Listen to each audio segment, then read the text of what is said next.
music business.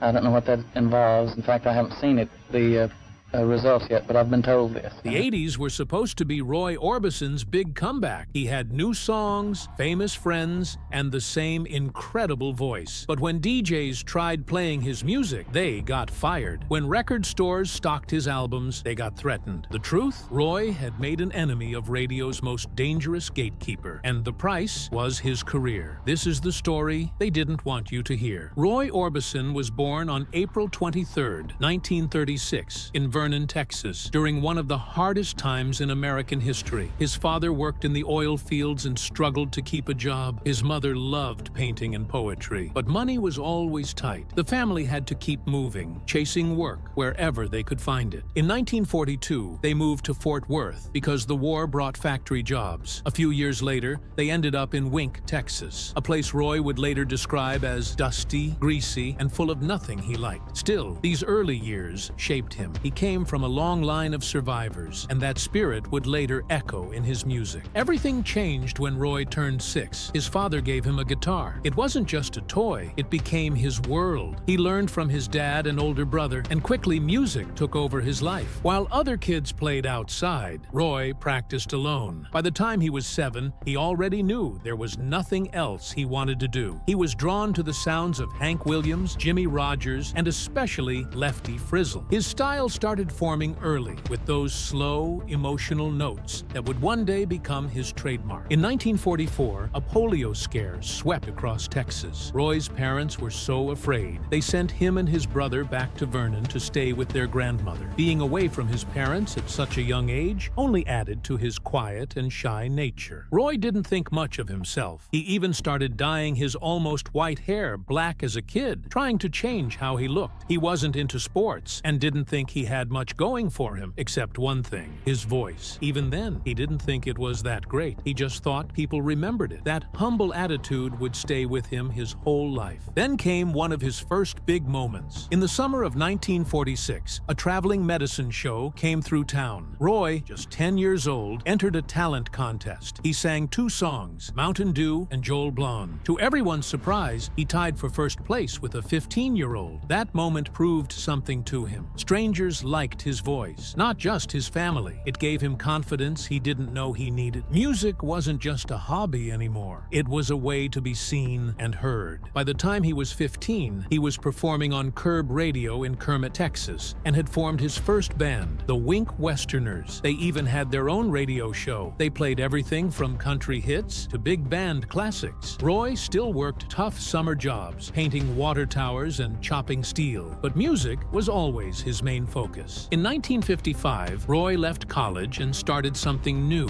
He ended the Wink Westerners and formed a new band, the Teen Kings. They got a TV slot in Odessa and quickly became a local hit. It was during one of their performances that Roy met Claudette Frady, the girl who would later become his wife. That same year, they recorded their first song, Ooby Dooby, in a small New Mexico studio. The record was released on a small label, but it wouldn't stay small for long. Here's where things get a bit cloudy. Some say Johnny Cash told Roy to contact Sun Records, where Elvis had gotten his start. But others, including Roy's own drummer and Sam Phillips of Sun Records, said that wasn't true. They claim a record store owner played Ooby Dooby for Phillips over the phone, and that's how the deal happened. Either way, what's clear is that Sun Records signed the Teen Kings, and they re-recorded Ooby Dooby in Memphis. The song became their first real hit, but behind the scenes, there were problems. Roy wanted to sing ballads, emotional songs full of feeling, but Sun Records wanted more rockabilly, more Elvis-style hits. Roy didn't fit that mold. Sam Phillips had his eyes on Carl Perkins, not Roy. Still, when Perkins got into a car accident, it opened up space at the label, and Roy's song Ooby Dooby got its shot. It made it onto the Billboard charts and sold over 200,000 copies. But that was it. No follow-up hits. Desperate to stay relevant, the band went on tour in the most unusual way, performing on the roofs weeks of drive-in theaters between movies. Roy gave everything he had on stage, moving around like Elvis, hoping people would cheer. He once said, "We did everything we could to get applause because we had only one hit record." It was a time of hope, hard work, and harsh lessons. When Only the Lonely came out in 1960, it didn't just make Roy Orbison famous, it changed everything. At first, he tried giving the song to Elvis and the Everly Brothers, but both turned it down. That rejection turned out to be the best thing that ever happened to him. He recorded it himself, and the moment people heard it, they knew this wasn't the usual rock and roll. The backing vocals were up front, the instruments soft in the background, and Roy's voice soared, high, fragile, and full of pain. No one sounded like that. Most male singers at the time tried to sound cool and tough. Roy didn't. He sounded heartbroken, and for the first time, heartbreak was beautiful. From that moment on, he kept writing his own rules. Almost all his biggest hits were written or co-written by him. With Joe Melson and later Bill Dees, Roy created songs that didn't follow normal patterns. Where others used verse, chorus, verse, Roy went wild with his structures. Songs like In Dreams and Crying twisted and turned in ways no one expected, and yet they worked. They worked because they felt honest. Roy didn't care about formulas. He cared about emotion. That's what made his music unforgettable. But the image everyone remembers, the black clothes, the sunglasses, the stillness, wasn't part of some master plan. It was fear. Roy had terrible stage fright. On one tour, he forgot his regular glasses and had to wear his prescription sunglasses. They helped hide his eyes and his nerves. He kept wearing them. The black clothes came next. They made him feel safer, like he was hiding in plain sight. He barely moved on stage. George Harrison once said Roy looked like marble, frozen except for his lips. But that stillness only made his voice more powerful. It wasn't a performance. It was raw feeling. That raw feeling stole the show when he toured the UK with the Beatles in 1963. He was supposed to be the headliner, but the Beatles were rising fast. Still, night after night, Roy went out first and left the audience stunned. He sang so softly at the start that people had to go quiet just to hear him. Then he hit those giant high notes, and they were completely his. At one show,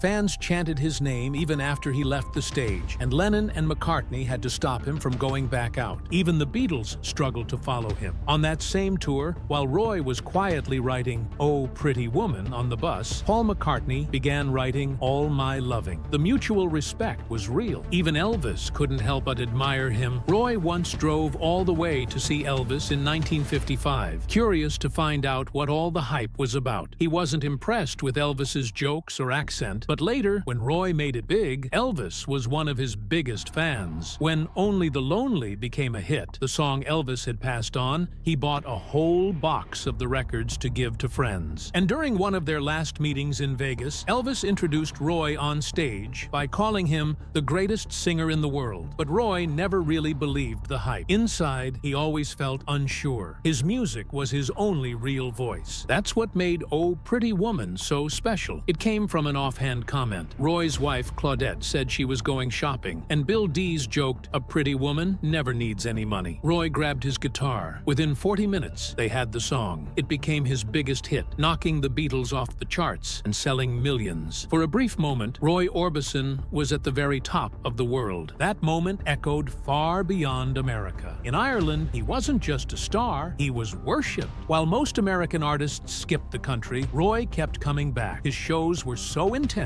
that Irish police had to shut some of them down to keep fans from storming the stage. He even played 2 full shows in different countries in the same day, crossing tense borders during a politically volatile time, just to reach his fans. He did it again the next week. Ireland loved him, and he loved it back. In 1965, he joined the Rolling Stones for their first tour of Australia and New Zealand. It was a strange pairing, Roy with his haunting ballads and the Stones with their wild energy, but it worked. They played multiple shows a day, city after city, from Sydney to Perth. The tour was brutal, but Roy kept up. While the Stones were becoming the future of rock, Roy proved he still had his place. And somehow, even as the British invasion crushed the careers of so many American acts, Roy held his ground. Between 1963 and 1964, he was the only American to hit #1 in the UK twice. His secret was simple. He was different. While others shouted and danced, lost. Roy stood still. While others boasted, he cried. He didn't try to compete. He just kept being himself. That's what made him stand out. But then came a moment that changed everything. In 1965, he left Monument Records, the label that had helped shape his sound, and signed with MGM for a huge deal. It looked like a smart move. He'd make movies. He'd release more albums. He'd become bigger than ever. But the deal demanded too much. 3 albums a year, too many songs, too little time. Meanwhile, his personal life wasn't better in those years. Roy Orbison met Claudette Frady in the 1950s, long before his voice filled stadiums and radio stations. At the time, he was just a struggling young musician, and she was barely out of her teens. They married in 1957. Roy was 21, Claudette possibly as young as 15. The world was just starting to hear his name, but behind closed doors, the young couple was already carrying the weight of adult responsibilities. When their first son was born, Roy celebrated by spending his songwriting royalties on a flashy pink Cadillac. That joy didn't last. They went broke and had to move back in with Roy's parents. His music career stumbled, and he even gave up performing for a while. Then they moved to Tennessee, had another son, and tried to start fresh. But the chaos of chasing fame never gave them room to breathe. By 1963, everything changed. Roy was suddenly a global star. Fans screamed his name from London to Sydney, and teenage girls had to be pulled off him by police. But fame brought temptation. While Claudette raised their children alone in Hendersonville, Roy was living a double life on tour. The truth hit hard when Claudette found a letter from one of his girlfriends. Roy kept a clean image, but those close to him knew he was falling into the same rock star lifestyle he once seemed to avoid. During one tour in London, he and his friend even kept a calendar to manage the stream of women they were meeting. It wasn't just a few mistakes, it was a lifestyle. While Roy was off chasing fame and distractions, Claudette was stuck at home, young, lonely, and surrounded by silence. That's when she met Braxton Dixon, the man building their house. He was no ordinary builder. He was a Tennessee legend, crafting homes for country stars like Johnny Cash and Tammy Wynette. Every day, he brought his creative energy into their home, and slowly, Claudette was drawn in. Friends later said she just wanted to feel noticed again. With Roy always gone, Dixon was there, present, charming, and hands-on. Their affair wasn't just physical, it filled the emotional gap Roy had left behind. In 1964, everything collapsed. Roy and Claudette divorced, and for a moment, it seemed like they were done for good. But something changed. Roy signed a huge deal with MGM that promised less touring and more time at home. Then Claudette gave birth to their third son. Within months, they were back together, remarried by the end of 1965. Claudette even flew to Britain after Roy broke his foot in a motorcycle accident. They tried again, hoping that love could survive what they'd both put each other through. But that second chance wouldn't last. On June 6, 1966, Roy and Claudette were riding motorcycles together, enjoying a rare day off. They loved motorcycles. Elvis had gotten them into it, but on a quiet Tennessee road, a pickup truck pulled out suddenly. Roy swerved and avoided it. Claudette didn't. The impact was brutal. Roy rushed back and held her as she lay dying. There was nothing anyone could do. She died in his arms. The woman who inspired one of his most famous songs was gone at just 24. Roy was shattered. Friends said he stopped speaking, moving like a ghost through the funeral. He couldn't bear the silence of their home, so, like always, he turned to music. In the studio, he poured his grief into every note. His voice, already haunting, now carried something deeper. Songs like Too Soon to Know weren't just sad. They were raw confessions of a man who'd lost everything. But tragedy didn't stop with Claudette. Roy's MGM contract had him recording non-stop albums, singles, films. He couldn't keep up. His songs slipped off the charts and the quality declined. To make things worse, MGM had pushed him into a film project, The Fastest Guitar Alive. It was supposed to be his big Hollywood moment, but the script was a mess. Roy played a spy with a guitar rifle. The movie turned into a comedy, and Roy, still grieving, wasn't up for pretending. Critics hated it. The planned series of films was canceled after one flop. It was another reminder that nothing was going right. Then came the biggest blow. Roy Orbison had just finished a show in Birmingham, England on September 14, 1968. The crowd loved him, but right after stepping off stage, he was pulled aside and told something that would crush any man. His house in Tennessee had burned down, and his 2 eldest sons were dead. The words didn't sink in at first. Then they did, and Roy collapsed collapsed in his dressing room. Just 2 years earlier, he'd lost his wife in a motorcycle crash. Now this. His world had gone quiet. He canceled the rest of the tour on the spot and rushed back to the United States. But the flight home felt endless. There was nothing he could do. Only think, only grieve. When he finally reached Hendersonville, there was no home, just a burned-out chimney standing in ash. His boys, 10-year-old Roy Dwayne and 6-year-old Anthony, had been playing with fire while under their grandparents' care. Some say it started with a lighter and an aerosol can. Whatever happened, it happened fast. Their youngest brother, Wesley, was pulled out just in time. But when Roy's parents tried to save the others, an explosion of flame knocked them across the room. By the time help arrived, it was too late. At the funeral, silence said more than any words could. Johnny Cash and June Carter stood beside Roy. They didn't speak. They didn't have to. Everyone knew the weight he was carrying. Roy couldn't bear to rebuild on the land. The memories were too painful. So in 1969, he sold the property to Johnny Cash, who promised something sacred. He would never build a home there. Instead, he planted a fruit orchard, a living tribute to Roy's boys. That orchard grew for years. It became a quiet place for Wesley to return to when he needed peace. Years later, Johnny Cash's own house would burn down too. No one died, but the strange coincidence added another layer to an already haunting story. Roy didn't bounce back. For a long time, he couldn't. He moved in with his parents, shut out the world, and stopped writing music. Even when Johnny Cash visited him, Roy just stared at a muted TV, lost in thought. He didn't know how to move forward. Music had always been his outlet, but now it felt hollow. The world of music was changing anyway. Psychedelic rock had taken over, and Roy's emotional ballads were being pushed aside. His record sales plummeted. The $1 million MGM deal he'd once signed didn't lead to much. By the early 70s, Roy Orbison had almost disappeared from the spotlight. His fall was harsh. In the early 60s, he'd been untouchable, standing beside Elvis as one of the greatest voices in rock. But by 1976, he was playing to nearly empty venues. On his 40th birthday, he performed for a handful of people in a cavernous arena. His albums were so hard to find, even in New York, that one music critic had to special order them. Still,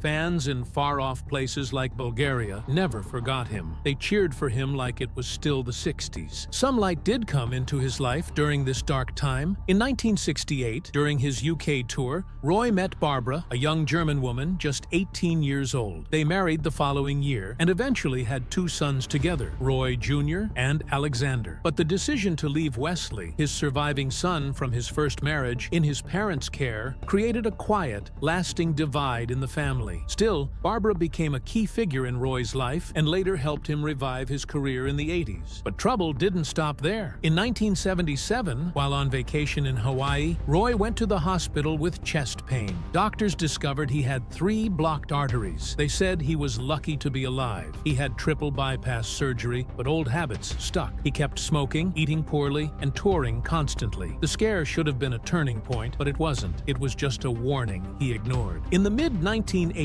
Roy Orbison's career had all but faded. But then, something strange happened. David Lynch, known for his surreal and unsettling films, used Orbison's haunting ballad In Dreams in Blue Velvet, and it shocked people. The song, once romantic and innocent, now played during one of the most disturbing scenes in movie history. Dennis Hopper's character, a violent madman, became obsessed with it. At first, Orbison was furious. No one had asked his permission, and seeing his music tied to something so dark felt like a betrayal. But over time, something changed. The movie caught fire with a new generation, and suddenly, people were asking about the man behind the voice. Orbison watched the film again and finally said, "Okay, I get it." He even re-recorded the song with Lynch helping out. Just like that, his voice was back in the spotlight. That spotlight only got brighter. A year later, in 1987, Orbison walked onto the stage of the Coconut Grove nightclub in Los Angeles. But this wasn't just any performance. The crowd was filled with celebrities. The audience was filled with Hollywood names like David Lynch, Patrick Swayze, and Chris Christopherson.